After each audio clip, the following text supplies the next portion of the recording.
one of the very best in the business when it comes to chopping up this tape and looking at these cut-ups and creating videos that we can see on social media is my good buddy Brian Baldinger from NFL Network. And I could probably list for, I don't know, a solid 90 seconds all the different gigs that he has, but I'm not going to do that. You can find him everywhere. Baldy, what's up, dude?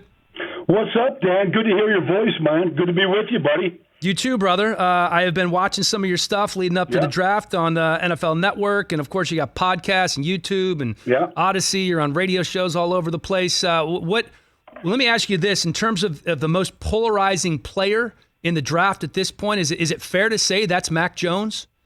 Yeah, it is. Because, he doesn't wow you with athletic ability, although, we have seen quarterbacks that have gone on and done great things without that. So it's not paramount, but I just think the way the game is played right now, that you better be able to get a harm's way when these coordinators are sending, these max blitzes at you.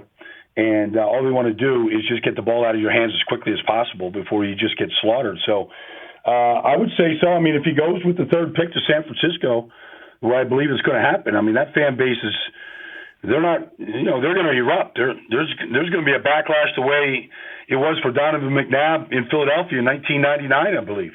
I think you're 100% right. On sports talk radio in the Bay Area, Baldy, all they're talking about is how on earth can we trade 2 firsts and a third-round pick to move up to a guy that looks like Tom Glavine with his shirt off? Hey, by the way, and the reason I use that as an example, Baldy, is because I was in that old Braves locker room and you see Smoltz and Glavine. I remember being a young reporter and seeing those dudes in the locker room with their shirt off. I'm like, those guys look like my dad.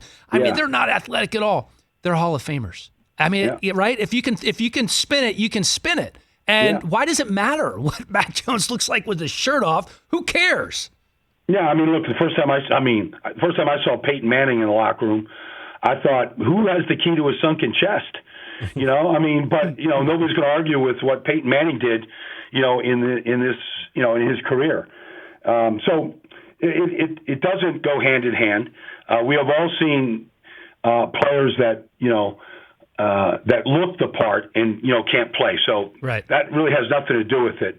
The guy just went 13 games wire to wire like nobody we've ever seen. I've never seen anybody, Dan, ever, at any level, high school, college, pro, complete 77% of their passes. Now, you can say that it's Alabama, it's an NFL roster. All that stuff is true. He still threw with anticipation, accuracy.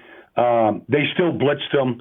He still made the throws. He's got great mechanics. So, I trust Kyle Shanahan to be able to locate the right guy. I just believed all along that when he made the trade back in March, Dan, he knew exactly who he was going to get. I never believed, and I still don't believe, that it was some sort of competition. They just traded the 3, and they were going to wait and see which of the 3 that they really liked. I think he knew who he wanted to get.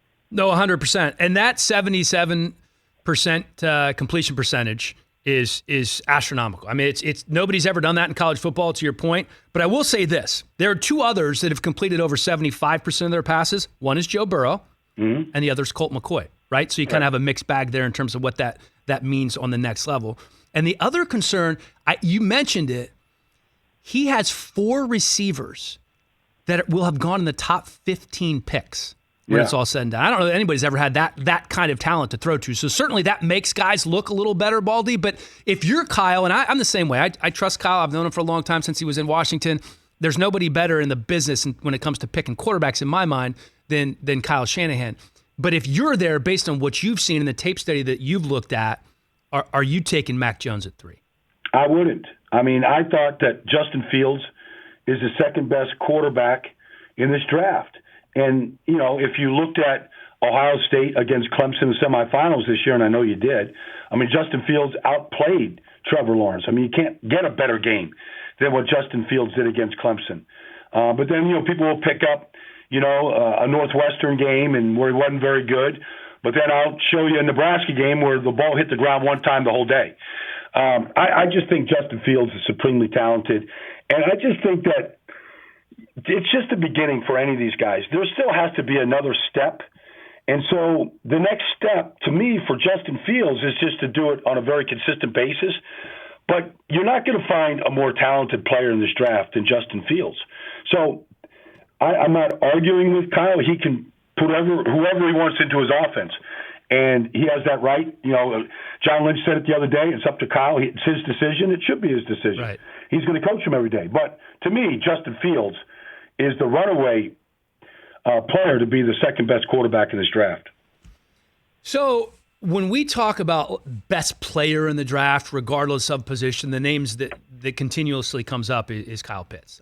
We may not have seen somebody like this at the tight end position who's as smooth as he is. I was watching one of your breakdowns on Twitter. He did this little pivot route, and he created about 10 yards of separation with a corner on a pivot route. It was unbelievable.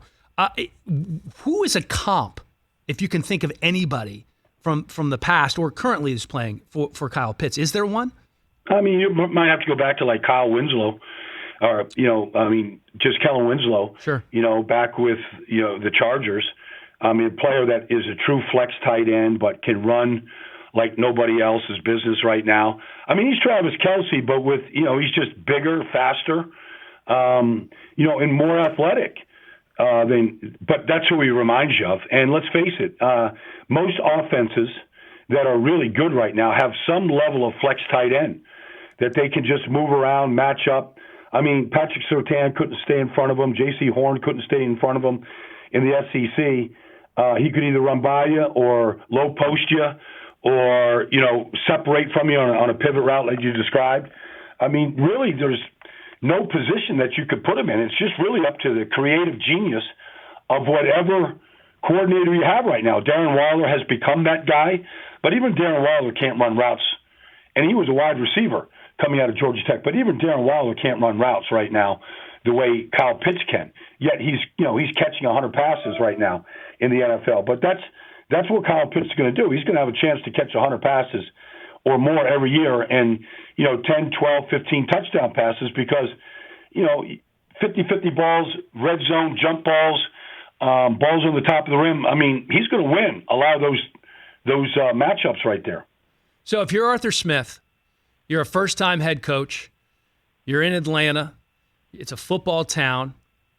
Do you go with the best player available at number 4 if it's Kyle Pitts? Or if you like Justin Fields and think he's the second best quarterback in the draft, do you feel like you have to draft your quarterback in the future there knowing that Matt Ryan's going to play a year at least, maybe 2 for you? I've heard people say, Dan, I know you have too, that it's better to get your quarterback too early than too late. I just think when you draft these guys right now, if you drafted Justin Fields with the 4th pick, I'm just for this argument, I think you just got to start the clock. You just got to start playing them. I don't know if there's a benefit to just sitting. It did work out for Patrick Mahomes. I understand that. It's rare, but, what if Justin Herbert sat all year last year and didn't play and played behind Tyrod Taylor? We wouldn't know what he became. I just think you got to play these guys. But, look, I think Arthur Blank is going to have a lot to say about the pick.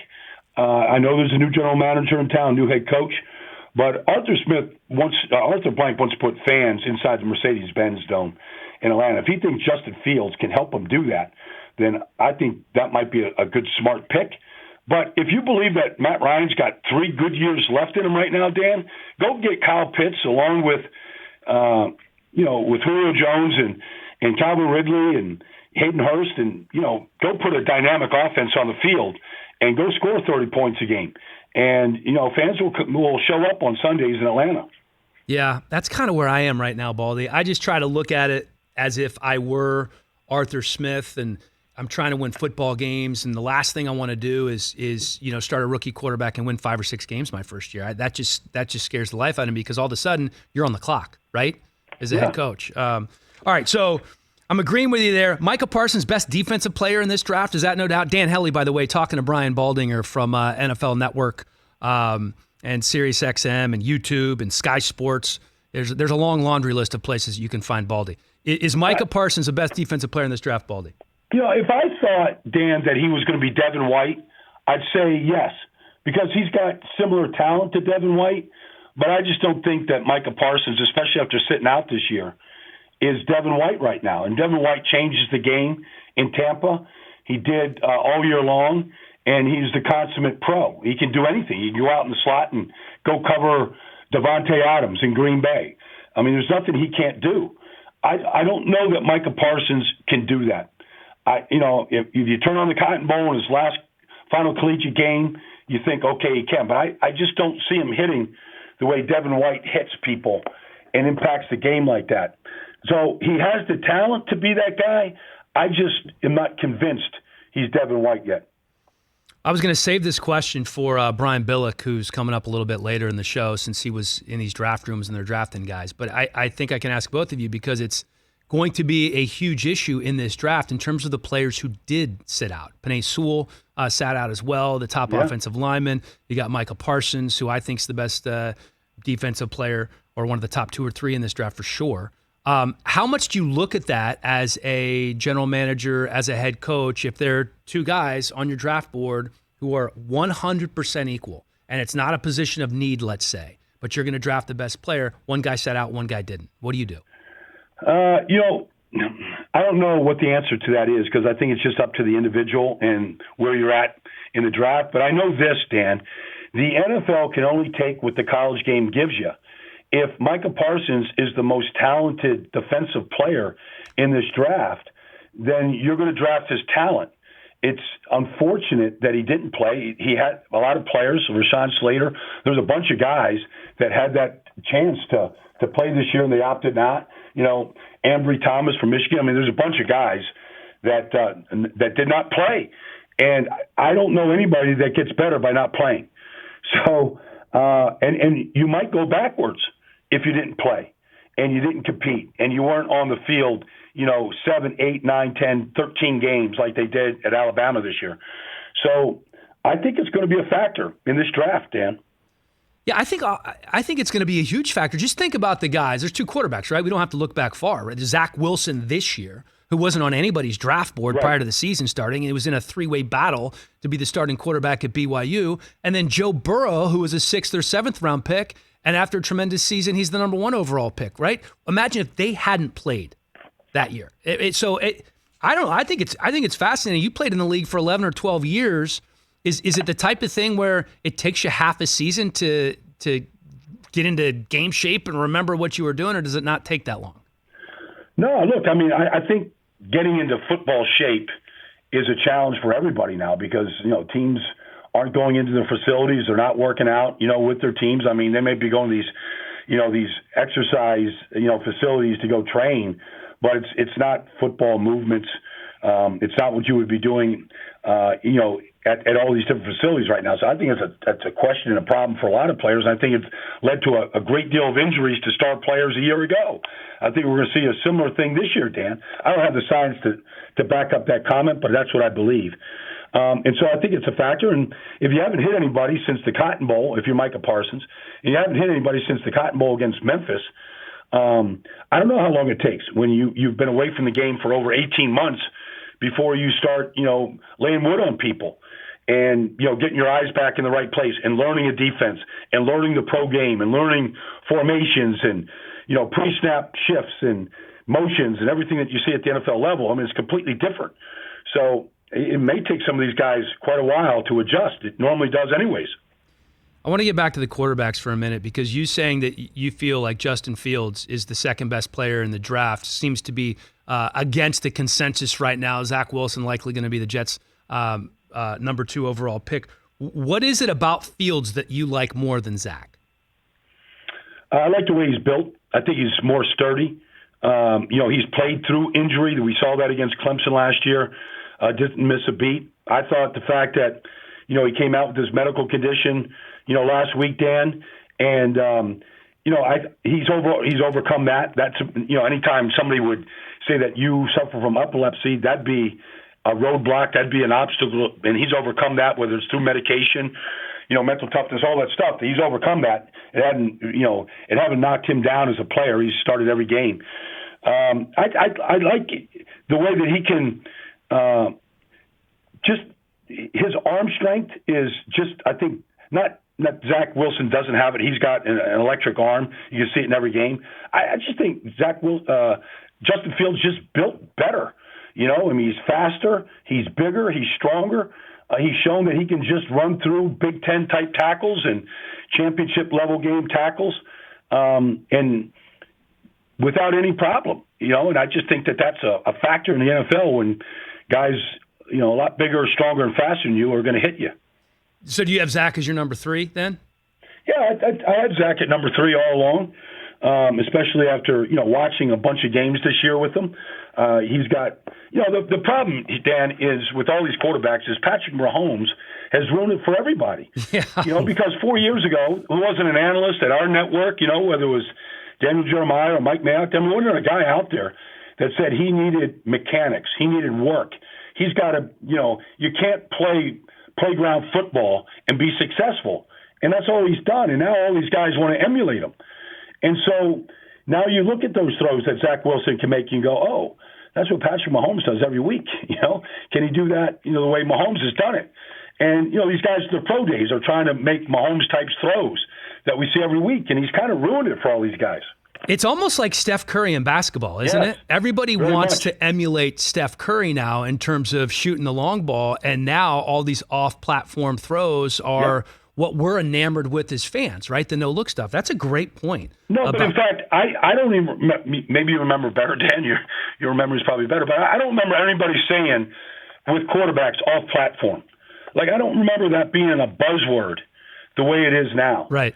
And, if you want to separate, Justin Fields from, let's say, a Mac Jones, you go, well, Justin Fields and Zach Wilson can make off-platform throws that Mac Jones can't make. And that'd be a true statement. And so how much does that play into anybody's decision to draft a quarterback? But Mahomes has made it commonplace. This is how you play the position now. Now, he's had just all-season toe surgery, and he's come back from a knee injury. And, some of these all-platform throws kind of get you banged up as well. Yeah, no, that's a good point. They've added to that offensive line, so maybe he'll be protected a little bit more. He is Brian Baldinger, the very best in the business, good buddy of mine, good buddy of the Rich Eisen Show. You can find him at Baldy NFL on Twitter, at Baldy NFL on Instagram. If you want to get a little insight in terms of some film study, always a great place to go for Baldy. Baldy, anything you want to plug or pitch before we let you go? Well, look, I just want to, nothing about me. I mean, people can find me. But, my favorite player in this draft, Dan, is Landon Dickerson. And I know everybody knows about his medical and the injuries and all that stuff. But it's all a crapshoot. Like, this guy is the best offensive lineman I have watched since Quentin Nelson. Wow. And that's who he is. And so somebody's going to take him, and they're going to keep their fingers crossed and wear their lucky rabbit's foot and all that stuff. And if he stays healthy, he's going to make your team better day one. You know what? I am remiss, Baldy. I had that on my list to ask you about. Landon Dickerson, an interior lineman from Alabama, started his career at Florida State, but had 2 or 3 injury-plagued seasons and then really blossomed at Alabama. So he's your favorite guy. I had to ask you about a lineman, and I forgot to, so I'm glad you got that in, Baldy. Well, I have telepathy with you, Dan. I know. We go way back, I've had to finish your sentences many times over the years, so I figured I'd just finish your thought there. He's the travel dog, Brian Baldinger. Hey, Baldy, enjoy the draft. Great to catch up with you, buddy. I'll talk to you soon. Thanks, Dan. Appreciate you. Hey, you watched all the way to the end. Thanks for that. Watch more right here.